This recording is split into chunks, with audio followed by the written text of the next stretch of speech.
Hello बच्चों, मैं मुकुल मोहन और आज जो है वैद्युत विभव और वैद्युत धारिता उसी के आगे। तो देखिए इसमें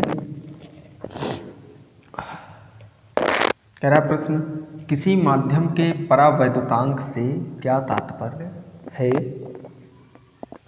तो परावैद्युतांक क्या होता है इसके बारे में कह रहा है। ये 2010 में प्रश्न पूछा गया था। तो देखिए दिया है, किसी माध्यम की निरपेक्ष वैद्युतशीलता यानी एप्सिलॉन तथा निर्वात की वैद्युतशीलता यानी एप्सिलॉन 0 के अनुपात को उस माध्यम का परावैद्युतांक कहते हैं। तो इसे जो है के से प्रदर्शित करते हैं। के बराबर होता है एप्सिलॉन तथा एप्सिलॉन 0 यानी ये इनका अनुपात है। तो ये हो जाएगा हमारे पास सूत्र। तो सिंपल डेफिनेशन है कि निरपेक्ष वैद्युतशीलता तथा निर्वात की वैद्युतशीलता के अनुपात को जो है परावैद्युतांक कहा जाता है। ये प्रश्न हो जाएगा। तो ये जो है अगला प्रश्न दिया हुआ है कि संधारित्रों के उपयोग जो है वो प्रश्न कह रहा है बताने के लिए। तो इसमें जो है संधारित्रों के उपयोग जो है निम्नलिखित है। नंबर 1 पर हो जाएगा आवेश का संचय यानी संग्रह करने में। दूसरा जो है ऊर्जा का संचय करने में। तीसरा हो जाएगा वैद्युत उपकरणों में जो है इसका उपयोग होता है।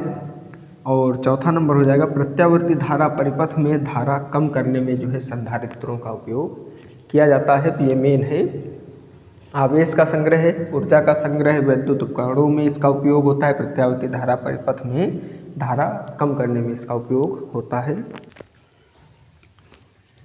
तो ये जो है अगला प्रश्न दिया हुआ है कि किसी संधारित्र की धारिता की परिभाषा व मात्रक लिखिए।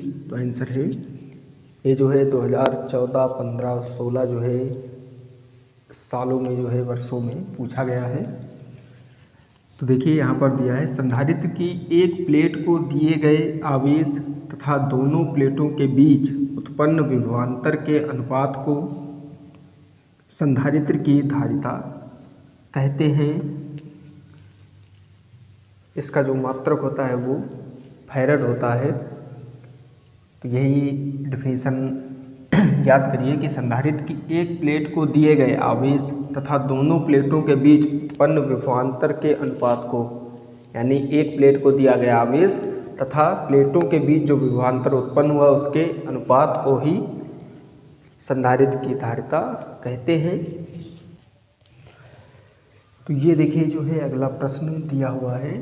ये जो है 2014 और 2016 में जो है पूछा गया है प्रश्न।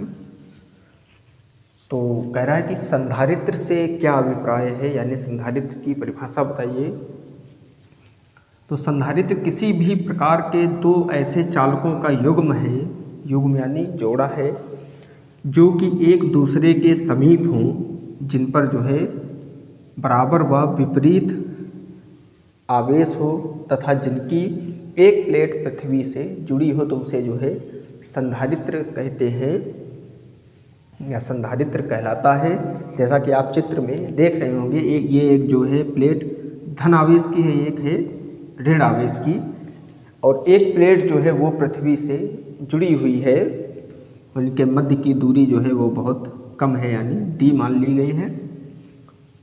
तो ये संधारित्र की डेफिनेशन हो जाती है कि संधारित्र किसी भी प्रकार के दो ऐसे चालकों का युग्म है जो किसकी एक दूसरे के समीप हों, जिन पर जो है बराबर परंतु विपरीत आवेश हो तथा जिनकी एक प्लेट पृथ्वी से जुड़ी हो, तो उसे जो है संधारित्र कहते हैं।